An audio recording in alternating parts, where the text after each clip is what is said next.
പ്രിയപ്പെട്ട കുഞ്ഞുങ്ങൾക്ക് ഒന്നുകൂടി നമ്മുടെ പാഠത്തിലേക്ക് സ്വാഗതം.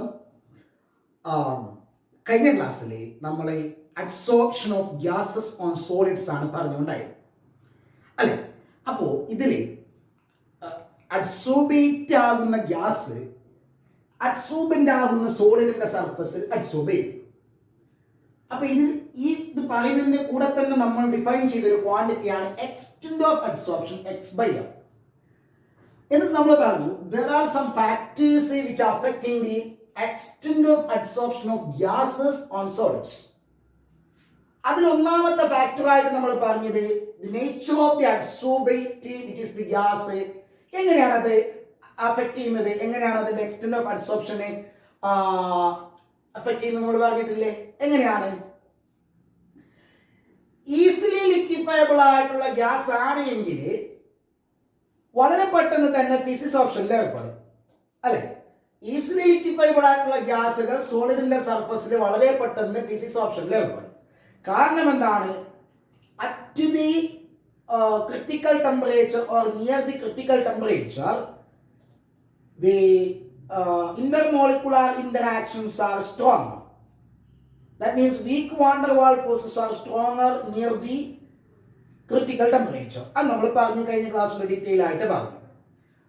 അതേസമയം കെമിക്കൽ അഡ്സോർപ്ഷൻ നടക്കണമെന്നുണ്ടെങ്കിൽ ഗ്യാസ് സോളിഡുമായിട്ട് കെമിക്കൽ ബോണ്ടിൽ ഏർപ്പെടാനുള്ള ഒരു സാഹചര്യം അവിടെ ഉണ്ടാവണം, എങ്കിലും കെമിക്കൽ ഓപ്ഷൻ നടക്കത്തുള്ളൂ. ഫിസിക്സ് ഓപ്ഷൻ ആണ് എങ്കിൽ അവിടെ ഗ്യാസ് ഈസിലി ലിക്വിഫയബിൾ ആണോ അല്ലയോ എന്ന് നോക്കിയാൽ മതി.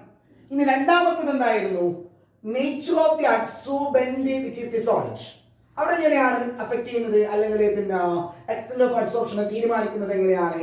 ഈ സോളിഡിന്റെ സർഫസ് ഏരിയ കൂടുതലാണെങ്കിൽ നല്ലോണം ഗ്യാസുകൾ എന്ത് ചെയ്യും? അതിന്റെ മുകളിൽ അഡ്സോർബ് ചെയ്യും.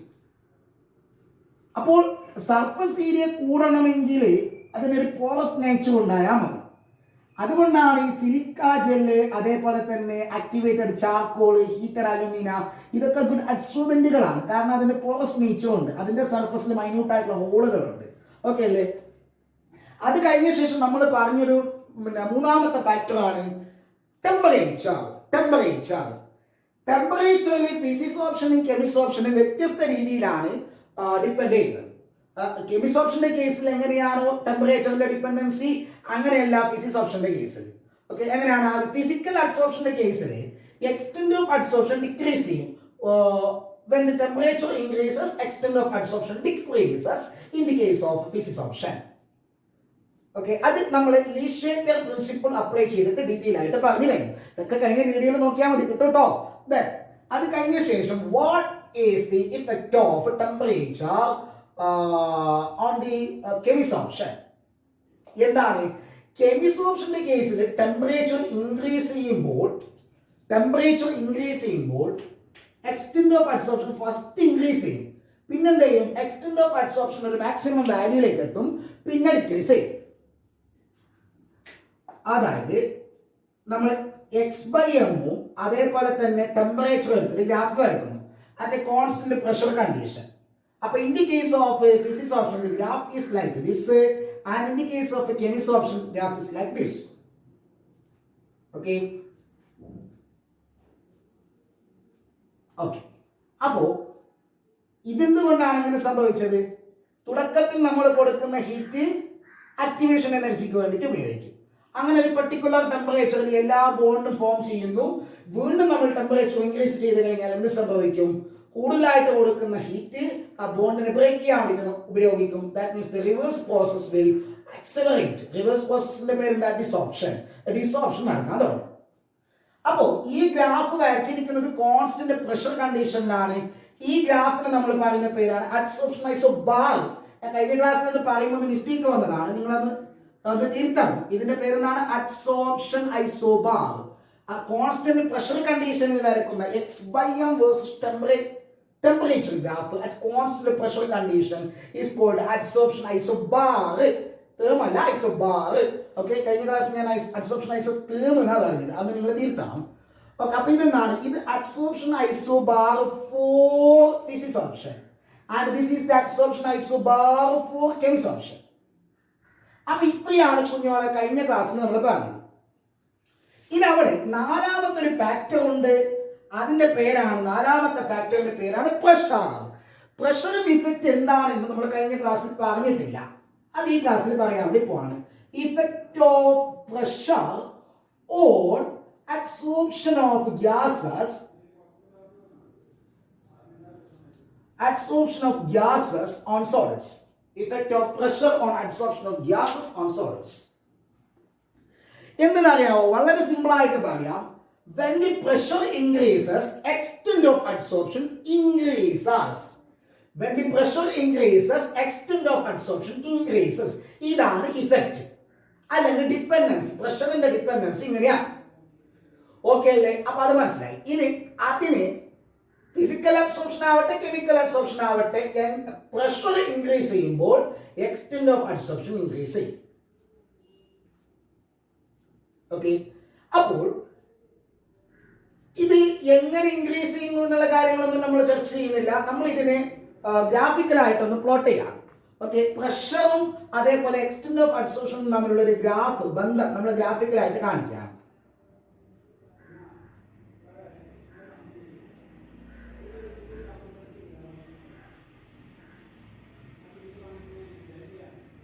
അതിന് വൈ ആക്സിസിലെ എക്സ്റ്റെന്റ് ഓഫ് അബ്സോർപ്ഷൻ എടുക്കുക, എക്സ് ആക്സിസിലെ നമ്മൾ പ്രഷർ എടുക്കുന്നു.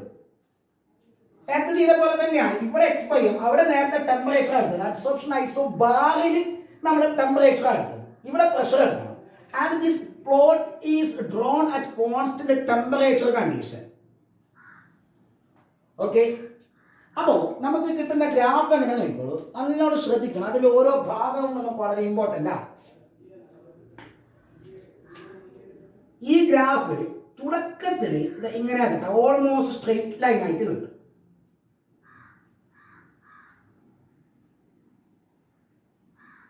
ഓക്കെ, അത് കഴിഞ്ഞ ശേഷം പിന്നെ ജസ്റ്റ് അതിനൊരു ചെറിയ സ്ലോപ്പിങ് സംഭവിക്കും. പിന്നെന്താണെന്ന് അറിയാവോ? അതായത് അതിന്റെ മീനിങ് ക്ലിയർ ആണ്. പ്രഷർ സീറോ ആകുമ്പോൾ എക്സ്റ്റെന്റ് ഓഫ് അബ്സോർപ്ഷൻ സീറോ ആണ്. As the pressure increases the extent of absorption increases. അത് എങ്ങനെ നോക്ക്, പ്രഷർ ഇൻക്രീസ് ചെയ്യുന്നു, കറസ്പോണ്ടിങ് ആയിട്ടുള്ള അത് ഇതിന് എത്രത്തോളം ഇൻക്രിമെന്റ് ഉണ്ടാവുമോ ഏകദേശം അത്ര തന്നെ ഇൻക്രിമെന്റ് എക്സ് ബൈ എമ്മിൽ ഉണ്ടാവും. വീണ്ടും ഇതിലൊരു ഇൻക്രിമെന്റ് ഉണ്ടാവുന്നു, കറസ്പോണ്ടിങ് ആയിട്ടുള്ള ഇൻക്രിമെന്റ് എക്സ് ബൈ എമ്മിൽ ഉണ്ടാവുന്നു. അതേസമയം ഒരു പെർട്ടിക്കുലർ സ്റ്റേറ്റ് വരെ അങ്ങനെ സംഭവിക്കുന്നുള്ളൂ. അതിനുശേഷം പ്രഷർ ഈ ഒരു പ്രഷറിന് ശേഷം പ്രഷർ കാര്യമായിട്ട് ഇൻക്രീസ് ചെയ്യുന്നുണ്ടെങ്കിലും എക്സ് ബൈ എം കുറച്ചേ ഇൻക്രീസ് ചെയ്യുള്ളൂ. പ്രഷർ നല്ലോണം ഇൻക്രീസ് ചെയ്യുന്നതിന് എക്സ് ബൈ എം കുറച്ചേ ഇൻക്രീസ് ചെയ്യുള്ളൂ. വീണ്ടും എക്സ് ബൈ എം നല്ലോണം ഇൻക്രീസ് ചെയ്യുന്നു, പ്രഷർ നല്ലോണം ഇൻക്രീസ് ചെയ്യുന്നു, എക്സ് ബൈ എം കുറച്ച് മാത്രമേ ഇൻക്രീസ് ചെയ്യുന്നു. എന്ന് പറഞ്ഞാൽ ആ ഒരു പെർട്ടിക്കുലർ പ്രഷറിന് ശേഷം എക്സ് ബൈ എമ്മിൽ ഉണ്ടാകുന്ന ഇൻക്രിമെന്റ് കുറയുന്നു. അങ്ങനെ കുറഞ്ഞിട്ട് ഒരു പെർട്ടിക്കുലർ പ്രഷറിലേക്ക് എത്തുമ്പോൾ പിന്നെ പ്രഷർ കൂട്ടിയിട്ട് കാര്യമൊന്നുമില്ല, എക്സ് ബൈ എം കൂടൂല. X by m attain a maximum value. At a particular pressure x by m attain a maximum value. കേൾക്കുന്നുണ്ടല്ലോ?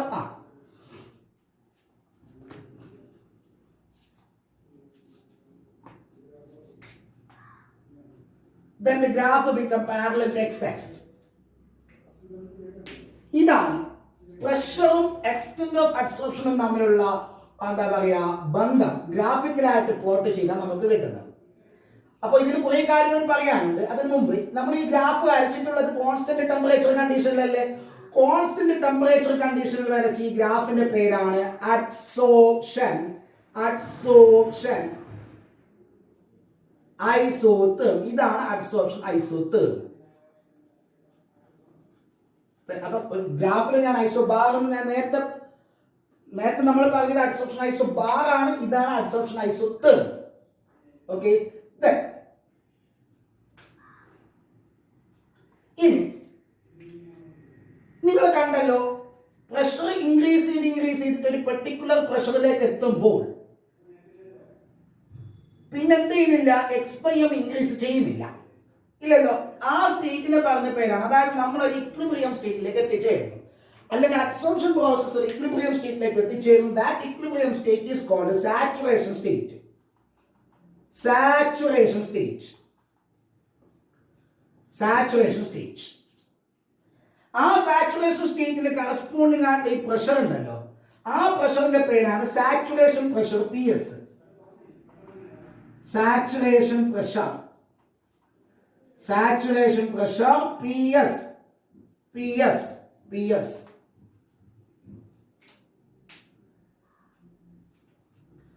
ഓക്കെ, ഇനി നമ്മൾ എന്താക്കുന്ന പറഞ്ഞില്ലേ, ഈ ഗ്രാഫിനെ മാത്തമാറ്റിക്കൽ ആയിട്ടൊന്ന് റെപ്രസെന്റ് ചെയ്യാം.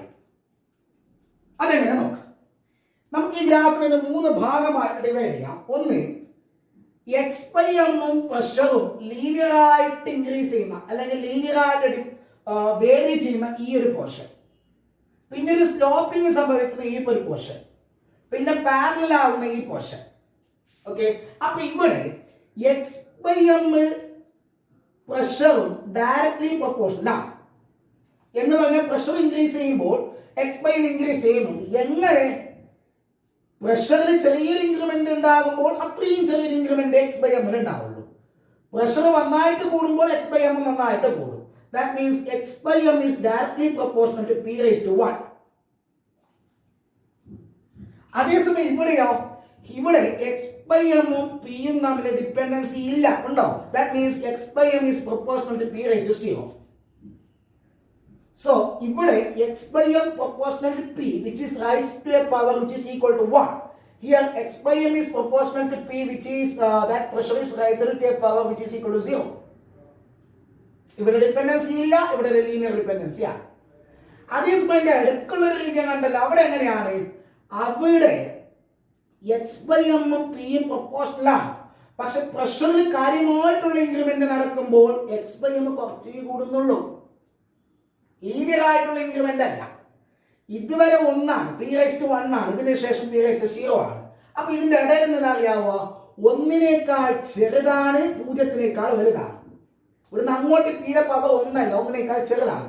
അങ്ങനെ കുറഞ്ഞുകൊണ്ട് വന്ന് കുറഞ്ഞ് ഇതുവരെ 1 ആണ്, ഇവിടെ നിന്ന് കുറഞ്ഞ് വന്നിട്ട് ഇവിടത്തേക്ക് എത്തുമ്പോൾ 0 ആവും. അപ്പൊ ഇതിന്റെ അടുത്തെന്താണ്? p⁻1 which is equal to 1/n, where n is greater than 1. n 1നേക്കാൾ കൂടുമ്പോൾ എന്തായി? 1/n എന്തായി? 1നേക്കാൾ കുറഞ്ഞു അല്ലെ? p⁻1/n. n 1നേക്കാൾ കൂടുമ്പോൾ 1/n എന്തായി? 1നേക്കാൾ കുറഞ്ഞു, 0നേക്കാൾ കൂടുതലാണ്. സോ ആ ഇന്റർമീഡിയറ്റ് റീജിയനിൽ x/m is proportional to p⁻1/n. And this is the mathematical representation of this graph. അത് ഇതെല്ലാ പോർഷനും ബാധകമാണ്. ഓക്കെ, n എന്നുള്ളത് ഇന്റീജർ ആണ്. ആ ഇന്റീജറിന്റെ വാല്യൂ 3 സ്ഥലങ്ങളിൽ മാറിക്കൊണ്ടിരിക്കുന്നു, അത്രയേ ഉള്ളൂ. ഇവിടെ n is equal to 1 ആണ്. Here n is greater than 1. Okay, then x/m is equal to a constant k into p⁻1/n. Okay അല്ലേ? അപ്പോ ഇതാണ് ശരിക്കും ഇതിന്റെ മാത്തമാറ്റിക്കൽ ഫോം. അപ്പൊ ഇതിൽ ഒരു കോൺസ്റ്റന്റ് k കണ്ടു, ഒരു ഇന്റീജർ n കണ്ടു. ഈ രണ്ടെണ്ണത്തിന്റെ വാല്യൂ നമ്മൾ കണ്ടെത്തണം. ഓക്കെ, എങ്ങനെയാണ് കോൺസ്റ്റന്റ് k ന്റെ വാല്യൂ കണ്ടെത്തുന്നത്, അതേപോലെ n ന്റെ വാല്യൂ കണ്ടെത്തുന്നത് നമുക്ക് നോക്കാം. അപ്പൊ ഒന്നുകൂടി നിങ്ങളൊന്ന് പറ, എന്താണ് പ്രഷറിന്റെ ഇഫക്റ്റ് എന്ന് നിങ്ങൾ പറ. എന്താണ്? As the pressure increases, extent of adsorption increases. Okay, and at last it reaches a maximum value at a particular pressure which is called saturation pressure. That state is called saturation state. Okay, then adine mathematical form aanu nammal avade kodutittulladu. This graph is drawn at a constant temperature condition, so this is called adsorption isotherm. Okay, then ini enganeyanu k ന്റെ value അതേപോലെ n ന്റെ value കണ്ടെത്തുന്നത് നോക്കാം. അതിനു വേണ്ടിയിട്ട് ഇതിലെ രണ്ട് ഭാഗത്ത് നിങ്ങൾ ലോഗരിതം എടുക്കുക. So log x/m is equal to log k plus log p⁻1/n. അങ്ങനെ കിട്ടിയത് എന്താ പറയാ? log ab log a into b equal to log a plus log b. അങ്ങനെയാണ് ചെയ്തത്. ഓക്കെ, then അല്ലെങ്കിൽ ഇതിങ്ങനെ നമുക്ക് log x/m is equal to log k. ഇതെന്താണ്? ലോഗ് a⁻n എന്നുള്ള രീതിയിലല്ലേ ഉള്ളത്. അതെന്താ? n into log a. ഇതൊക്കെ ലോഗരിതത്തിന്റെ റൂൾസ് ആണ്. അപ്പൊ നമുക്ക് എന്ത് എഴുതാം? 1/n into log p.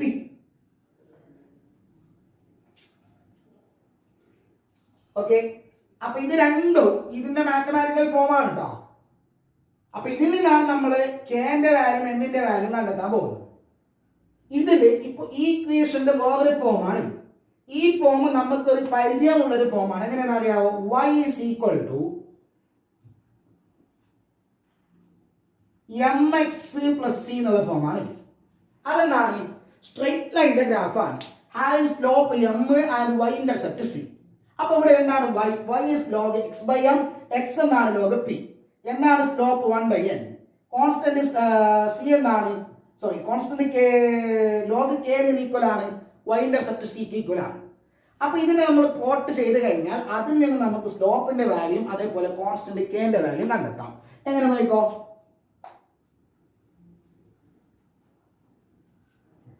നമ്മൾ ഗ്രാഫ് വരക്കാൻ പോവാണേ. ആ ഗ്രാഫ് വരക്കുന്നതിന് മുമ്പ് ഒരു കാര്യം കൂടി പറയാം. ഇതാ ഈക്വേഷൻ തന്നെയാണ് ഈക്വേഷൻ. ഓക്കെ, ആ രണ്ട് ഇക്വേഷൻസ് നമ്മൾ പറഞ്ഞൊരു പേരുണ്ട്. ആ ഇക്വേഷന്റെ പേരാണ് ഫ്രണ്ട്ലിച്ച്. കേൾക്കണം, Freundlich adsorption isotherm. Adsorption isotherm. Okay, ഇതിന്റെ ഗ്രാഫിക്കൽ ഫോമാണ്. ഇനി നമ്മൾ ഇതിന്റെ ഗ്രാഫിക്കൽ ഫോം വരക്കാൻ വേണ്ടി പോവാം. ഓക്കെ, അപ്പൊ ഇവിടെ നമ്മൾ എന്തെടുക്കണം? y എന്നാണ് log x by m. Okay, ഇവിടെ എന്താണ് log p. അപ്പൊ എന്തായത്? ഇവിടെ x by m ആണ്, അവിടെ x by m ന്റെ log വാല്യൂ. ഇവിടെ p ആണ്, അവിടെ p യുടെ log വാല്യൂ. അത്രയേ. ഓക്കെ, അപ്പൊ ഗ്രാഫ് വരച്ചു കഴിഞ്ഞാൽ ഒറിജിനൽ കൂടി പാസ് ചെയ്യുന്ന ഗ്രാഫ് അല്ല നമുക്ക് കിട്ടാം. പിന്നെയോ അതിനൊരു y ഇന്റർസെപ്റ്റ് ഉണ്ട്. y ഇന്റർസെപ്റ്റ് 0 അല്ല. പിന്നെയോ പോസിറ്റീവ് സ്ലോപ്പ് ഉള്ള ഗ്രാഫാണ്, നെഗറ്റീവ് സ്ലോപ്പ് ഉള്ള ഗ്രാഫ് അല്ല. അപ്പൊ ഗ്രാഫ് നമുക്ക് കിട്ടുന്നത് ഇങ്ങനെയാണ്. ഇങ്ങനെയുള്ള ഗ്രാഫ് കിട്ടും. ഓക്കെ, അങ്ങനെ ഗ്രാഫ് കിട്ടിക്കഴിഞ്ഞാൽ ആ ഗ്രാഫിന്റെ സ്ലോപ്പ് നമ്മൾ കണ്ടെത്തുന്നു. Slope. Okay, that slope m is equal to m will be equal to 1/n. m 1/n ന് ഈക്വൽ ആണ്. അപ്പൊ സ്ലോപ്പ് കണ്ടെത്തിയിട്ട് 1/n ന് ഈക്വൽ ചെയ്യുക. അതിന് എന്തിന്റെ കാര്യം കണ്ടെത്താം? ഇനിയോ ഇതാണ് y ഇന്റർസെപ്റ്റ് c. ആ c എന്തിന് ഈക്വൽ ആണ്? log k ക്ക് ഈക്വൽ ആണ്. അപ്പോ y ഇന്റർസെപ്റ്റ് കണ്ടെത്തിയിട്ട് log k ക്ക് ഈക്വൽ ചെയ്യുക. അതിൽ നിന്ന് ആന്റി ലോഗ് കണ്ടുപിടിച്ചു കഴിഞ്ഞാൽ നമുക്ക് എന്ത് കിട്ടും? k ന്റെ വാല്യൂ കിട്ടും. സംശയമില്ലല്ലോ. ഓക്കെ, ഇനി ഇതുമായി ബന്ധപ്പെട്ട് ഇതേ ടോപ്പിക്കുമായി ബന്ധപ്പെട്ട് വേറൊരു കാര്യമാണ് നമുക്ക് നെക്സ്റ്റ് ഡിസ്കസ് ചെയ്യാനുള്ളത്. അപ്പോൾ അഡ്സോർപ്ഷൻ ഓഫ് ഗ്യാസ് ഓൺ സോളിഡ്സിൽ ആ അഡ്സോർപ്ഷന്, എക്സ്റ്റെന്റ് ഓഫ് അഡ്സോർപ്ഷനെ ഡിപ്പെൻഡ് ചെയ്യുന്ന 4 ഫാക്ടർ നമ്മൾ പറഞ്ഞു കഴിഞ്ഞു. അതിൽ ടെമ്പറേച്ചറിന്റെ കാര്യത്തിൽ അഡ്സോർപ്ഷൻ ഐസോബാർ ഓർമ്മിക്കുക, പ്രഷറിന്റെ കാര്യത്തിൽ അഡ്സോർപ്ഷൻ ഐസോതേർം ഓർമ്മിക്കുക, പിന്നെ ഫ്രണ്ട്ലിച്ച് അഡ്സോർപ്ഷൻ ഐസോതേർമും ഓർമ്മിക്കുക. ഓക്കെ, നന്നായിട്ട് നോക്കിക്കോ മക്കളെ.